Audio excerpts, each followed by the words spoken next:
नमस्कार, बहुत स्वागत है आपका जोहार झारखंड में। आपके साथ मैं हूं सोनाली सिंह। हजारीबाग के किरेडारी में हाथियों का आतंक लगातार जारी है। देर रात पतला टोला में पडरिया टांड में 22 की संख्या में जंगली हाथियों का झुंड ने घरों में जमकर उत्पात मचाया है। हाथियों ने लगभग 10 एकड़ की जमीन पर लगे धान, मक्का और अन्य फसलों को बर्बाद कर दिया। कई कच्चे मकान भी हाथियों ने ध्वस्त कर दिए हैं। हाथी घर में रखे अनाज को भी चट कर गए। ये भी जानकारी मिल रही है कि वन विभाग की टीम भी हाथियों के सामने बेबस नजर आ रही है। ग्रामीणों ने मुआवजे को लेकर स्थानीय प्रशासन और सरकार से गुहार लगाई है। घटना कर लेथिन तो सरकार देता थी, अब जितना क्षति कर लेथिन तो सरकार के दिन करता। अब पानी पटा के, मशीन खोज के, भाड़ा दे के, 100 रुपया लीटर तेल लगा के और पटलिए धान और रोपलिए के चल ऐसो करके पाछे बरखा है, बारिश है, भेत है। अब इतना परेशान है कि धान रोपलिए और फिर इतना क्षति कर दोथिन तो सरकारे न हमके देवथिन। जो माटी घर लगो एक धास दलथुन है, सब डेगची कराही सब चप्पो रेपो कर दलथुन। एक ड्रम चार हलो उ खैलथुन, मकई हलो से खैलथुन। हमार जितना घटना हलो, छोटे छोटे छुआ हथुन, गरीब दुखिया हियो, जितना घटना हलो सब हमार पूर्ति चप्पो कर दलथुन। रिंधे खाइल हमरा तपलीक कर दिले थुन, चूल्हा चौकी सब धास देले थुन। अभी ले राती से खाना ना खैले, भूखे हियो। और धनबाद के विनोद बिहारी महतो कोयलांचल यूनिवर्सिटी में एक बड़ी लापरवाही देखने को मिली है। यूनिवर्सिटी की ओर से जारी एक छात्रा के एडमिट कार्ड पर फिल्म अभिनेत्री ऐश्वर्या राय बच्चन की तस्वीर छपी है। इतना ही नहीं, एडमिट कार्ड पर जो हस्ताक्षर है यानी कि जो साइन है वो भी ऐश्वर्या राय का ही बताया जा रहा है। दरअसल आज से पीजी सेमेस्टर 2 की परीक्षा शुरू होने वाली है और इसे लेकर BBMKU द्वारा ऑनलाइन एडमिट कार्ड जारी किया गया है। रविवार को पीजी अर्थशास्त्र की छात्रा काजल ने साइबर कैफे से अपने एडमिट कार्ड निकाला, लेकिन एडमिट कार्ड देखते ही वह हैरान रह गए क्योंकि काजल के एडमिट कार्ड पर फिल्म अभिनेत्री ऐश्वर्या राय का फोटो और हस्ताक्षर था। छात्रा ने यूनिवर्सिटी प्रशासन के इस करतूत पर आपत्ति जाहिर करते हुए वीसी से इसकी शिकायत की है। छात्रा की मांग है कि उसे परीक्षा में शामिल होने की अनुमति दी जाए। कुलपति ने तकनीकी कारणों से एडमिट कार्ड में गड़बड़ी की संभावना जाहिर की है। वीसी ने जांच के बाद कार्रवाई का भरोसा दिया है। तो उस टाइम पे मेरा फोटो नहीं था उसमें और ना ही साइन मेरा था। बस नहीं, मेरे को वो सब कुछ नहीं बोलना, बस मेरे को एग्ज़ाम देने दिया जाए और मेरा एडमिट कार्ड ठीक कर दिया जाए और कुछ नहीं। तो वो मेरा गलती नहीं है ना। मैं तो जिस टाइम पे फॉर्म भरी उस टाइम पे सब सही था। अब उसके बाद साइबर मिस्टेक है या यूनिवर्सिटी का मिस्टेक है, वो तो मेरा गलती नहीं है। तो मेरे को एग्ज़ाम देने से बस नहीं रोका जाए। ये तो जो एडमिट फॉर्म फिलअप किया था उन्होंने, और उसमें वास्तव में जाँच हुई कि नहीं मुझे जानकारी मिली नहीं है। लेकिन मेरे विचार में लगता एडमिट कार्ड मिलने के बाद ही इशू हुई है। पहले हो नहीं सकता, होगा तो जो भी किया होगा ऑफिसर जो इसको इशू किया है तो उनकी कार्रवाई जरूर होगी। और धनबाद में एक बार फिर से तेज रफ्तार का कहर देखने को मिल रहा है। सड़क हादसे में एक युवक की मौत हो गई है। बताया जा रहा है कि बरोरा थाना क्षेत्र के डुमरा कतरास स्थित राजा तालाब के पास एक बेलगाम हाईवा ने बाइक सवार को रौंद दिया, जिसकी वजह से घटनास्थल पर ही उसकी मौत हो गई। घटना की सूचना मिलते ही मौके पर पहुंचे मृतक के परिजनों ने जमकर बवाल काटा है। इस दौरान गुस्साए लोगों ने मुआवजे की मांग को लेकर डुमरा कतरास मार्ग को जाम कर दिया, जिसके बाद जैसे तैसे पुलिस ने लोगों को समझा बुझाकर इस मामले को शांत करवाया। हम तो ये पूरा नहीं बोल सकते, लेकिन हाईवा रुका हुआ यहाँ था। कोई बाइक भी यहाँ पर दिखा? हाँ, तो हाँ बाइक में था, ये बाइक में था तभी। अच्छा, इस रोड में हाईवा किस स्पीड? बहुत स्पीड। यहाँ तो शाम के समय हाईवा समझ लीजिए कि यहाँ कोई ड्राइवर नहीं चलाता है, यहाँ समझ लीजिए खलासी चलाता है। और गिरिडीह में एक महिला की जबरन शादी कराने का मामला सामने आया है, जिसके बाद महिला ने पुलिस से इंसाफ की गुहार लगाई है। घटना जमुआ प्रखंड के चुंगोली पंचायत की है।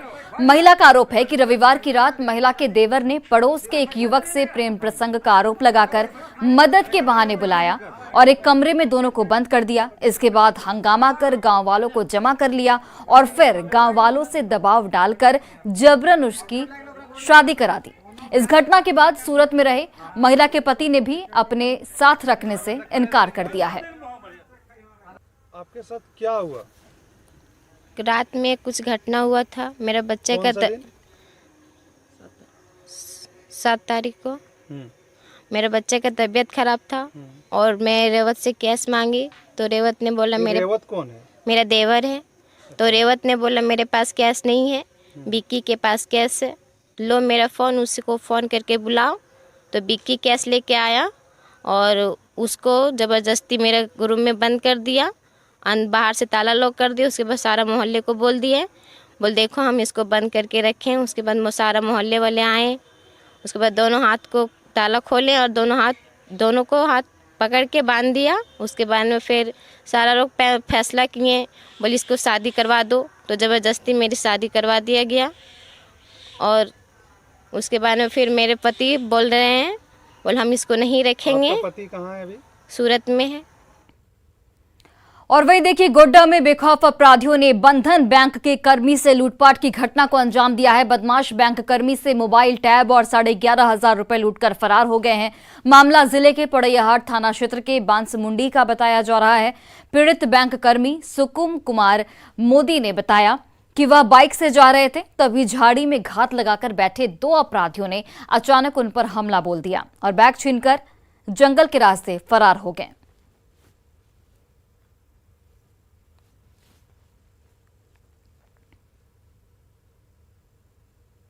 से आ रहे थे बांसमुंडी से जो पीछे थोड़ा है वहाँ के झाड़ी में। तो क्या चिंता है, क्या कुछ पता लगा है, कुछ जानकारी मिला? सर आगे से बार किया, लाठी से बार किया था, हम तो गिर गए। उनको 7-8 बार आपको डंडा से मारा था। हेलमेट शीशा टूट गया तो मेरा मुँह में यहाँ पे लगा था, हाथ में मारा थे। उसके बाद आपका केस था, बैग में मोरफो था, टेप था, मोबाइल और आगे 5,000 का पैसा वो सब लेके चले गए थे। झाड़ी में सब घुसे थे।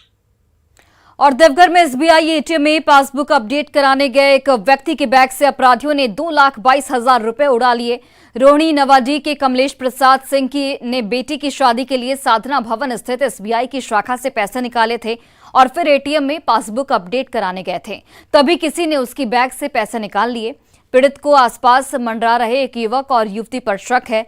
देवघर थाने में शिकायत के बाद पुलिस पूरे मामले की छानबीन में जुट गई है। बाद में फिर निकले बाहर और जब अपना मतलब चेक करते हैं बैग कि सारे पैसे को रखे हैं इसी में, तो जब कहीं खुला। कितना पैसा था? 2,22,000। किस काम के लिए निकाले थे? शादी के। और बड़ी खबर आपको बोकारो से बताते चले, जहां पर पूर्व मुखिया पर फायरिंग की गई है। पिंडरा जोरा के घटियाली गांव की यह पूरी घटना, जहां पर पूर्व मुखिया पर फायरिंग की गई।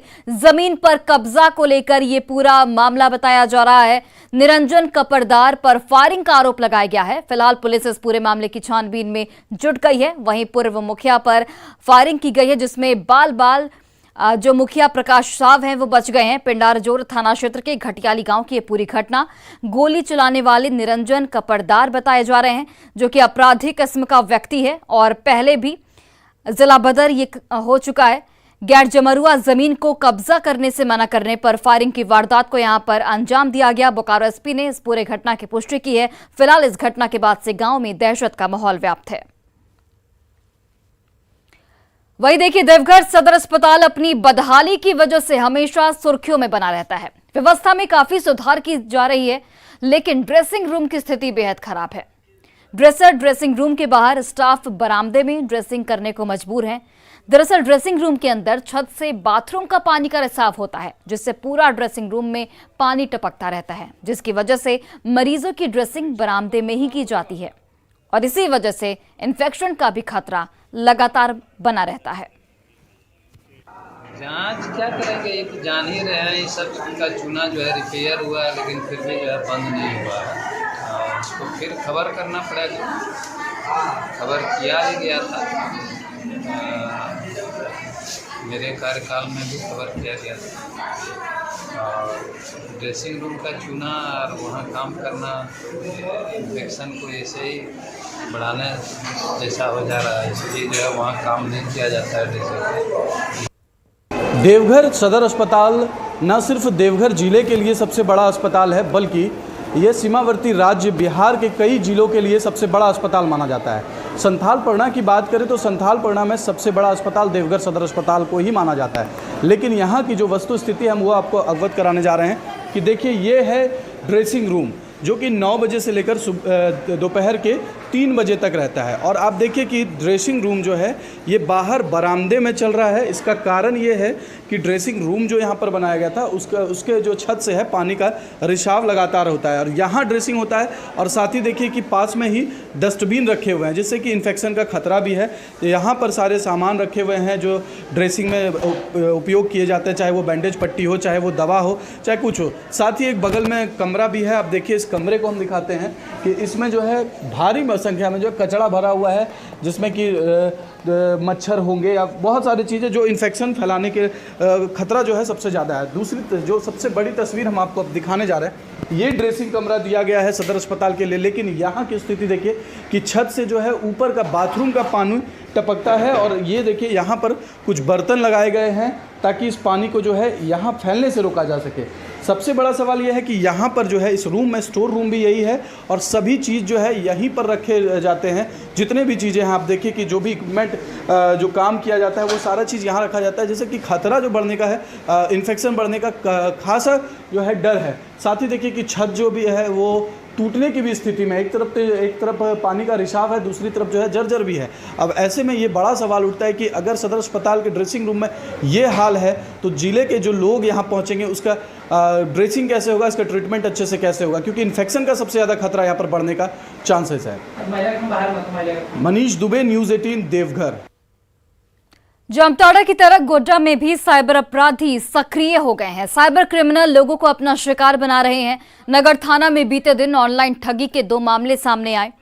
सरकंडा मोहल्ले के रहने वाले अरुण कुमार के खाते से 56,000 और पथरगामा के युवा व्यापारी गौरव के अकाउंट से 20,000 रुपए की निकासी की गई।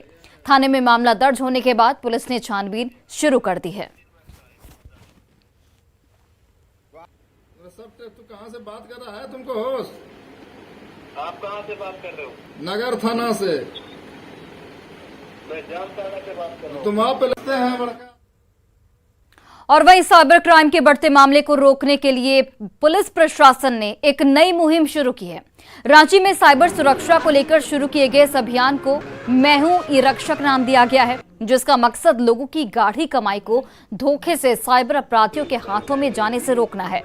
डिजिटल दुनिया की वजह से आए दिन साइबर अपराध के मामले बढ़ते जा रहे हैं और ऐसे में इस जागरूकता अभियान में सबसे ज्यादा डायल नंबर 1930 की जानकारी दी जा रही है। इसके अलावा लोगों को ये भी जानकारी दी जाएगी कि बैंक खातों में जमा पैसे को बचाने के लिए उन्हें क्या क्या सावधानी बरतनी है। डायल नंबर 1930 की मदद से अब तक 60 लाख रुपए की ठगी को रोका जा चुका है। साइबर क्राइम सुरक्षा सप्ताह का हम लोग आज शुरुआत कर रहे हैं। इससे निश्चित रूप से हमारे व्यवसायी बंधु को, हमारे छोटे बड़े जितने भी उद्योगपति हैं, सबको इसका लाभ मिलेगा। चाहेंगे कि 1930 जो साइबर क्राइम से संबंधित हेल्पलाइन नंबर है, ये अभी झारखंड में भी चल रहा है। इसको सभी लोग यूज करिए। कभी भी आपको महसूस हो रही है या कभी भी आपको पता चल रहा है कि आप साइबर क्राइम का शिकार हो गए हैं, तो तुरंत जितने जल्दी आप 1930 में फोन करके बताएंगे उतने ही जल्दी आपका पैसा ठगने से हम लोग आप लोगों को बचा सकते हैं। और अभी तक ये पायलट प्रोजेक्ट के रूप में मार्च में लॉन्च हुआ था ये नंबर, और अब तक मार्च से लेकर के आज अक्टूबर तक करीब 60 लाख पैसा जो है हम लोग ठगने से बचाए हैं। और कांग्रेस के राष्ट्रीय अध्यक्ष के चुनाव में नामांकन रद्द होने के बाद झारखंड कांग्रेस के नेता केन त्रिपाठी ने मल्लिकार्जुन खड़गे को समर्थन का ऐलान किया है। दिल्ली में केन त्रिपाठी ने कहा कि देश की अखंडता बचाए रखने के लिए कांग्रेस जरूरी है और कांग्रेस अध्यक्ष के लिए मल्लिकार्जुन खड़गे सबसे योग्य नेता हैं। अखंड रखना है, कांग्रेस को मजबूत रखना है, और कांग्रेस को मजबूत रखने के लिए मल्लिकार्जुन खड़गे जी जरूरी हैं, क्योंकि पूरी पार्टी उनके साथ खड़ी है। सब लोग उनको चाहते हैं, हम लोग उनको समर्थन दे रहे हैं। 12 अक्टूबर से सरकार आपको द्वार कार्यक्रम की शुरुआत हो रही है, जिसको लेकर सत्ताधारी जेएमएम ने अपने स्तर पर पूरी तैयारी कर ली है। इसी को लेकर घाटशिला में जेएमएम के प्रखंड और पंचायत स्तर के नेताओं की एक बैठक बुलाई गई, जिसमें सरकार की योजनाओं का लाभ लोगों तक पहुंचाने में अधिकारियों को मदद करने को लेकर टिप्स दिए गए। जिस प्रखंड में पंचायत में सबसे अधिक समस्याओं का आवेदन आएगा, उस पंचायत और प्रखंड को पुरस्कृत किया जाएगा। पंचायत को जहां 50,000 रुपए दिए जाएंगे, वहीं प्रखंड को 2 लाख रुपए का पुरस्कार दिया जाएगा। जो भी जनता की समस्या है, जिस विभाग से रिलेटेड सारे ऑफिसर रहेंगे, सारे पदाधिकारी रहेंगे, हमारे पार्टी के कार्यकर्ता नेतागण भी उसमें जनता को सहयोग करने के लिए, जिला प्रशासन को सहयोग करने के लिए लोग रहेंगे और जिसका लाभ ज़्यादा से ज़्यादा गांव के लोगों तक मिल सके, एक एक जनता तक मिल सके, ये हमारे सरकार का ये प्रयास है। और राज्य के बिरसा मुंडा एयरपोर्ट से सोमवार को भारत और दक्षिण अफ्रीका के क्रिकेट खिलाड़ियों को लेकर जाने वाली विशेष फ्लाइट 1.5 घंटे विलंब से उड़ान भरी। दरअसल स्पाइस जेट के विशेष विमान SG 9923 को शाम 4:30 बजे उड़ान भरना था। दोनों टीम के खिलाड़ी भी 3:30 बजे तक रांची एयरपोर्ट पहुंच चुके थे, लेकिन बताया जा रहा है कि स्पाइस जेट विमान कंपनी की ओर से पार्किंग शुल्क और ग्राउंड हैंडलिंग चार्ज नहीं देने की वजह से फ्लाइट को उड़ने की अनुमति नहीं दी गई। बाद में पैसे का भुगतान करने पर विशेष विमान शाम 6:05 बजे रांची से दिल्ली के लिए रवाना हुई। फ्लाइट की उड़ान में करीब 1.5 घंटे की देरी हुई। रांची के बिरसा मुंडा एयरपोर्ट के निदेशक ने पैसे के भुगतान के संबंध में किसी भी तरह से जानकारी से इनकार किया है।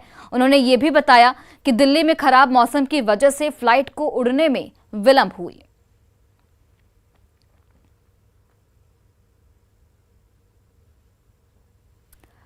और चलिए अब देखते हैं झारखंड 2020।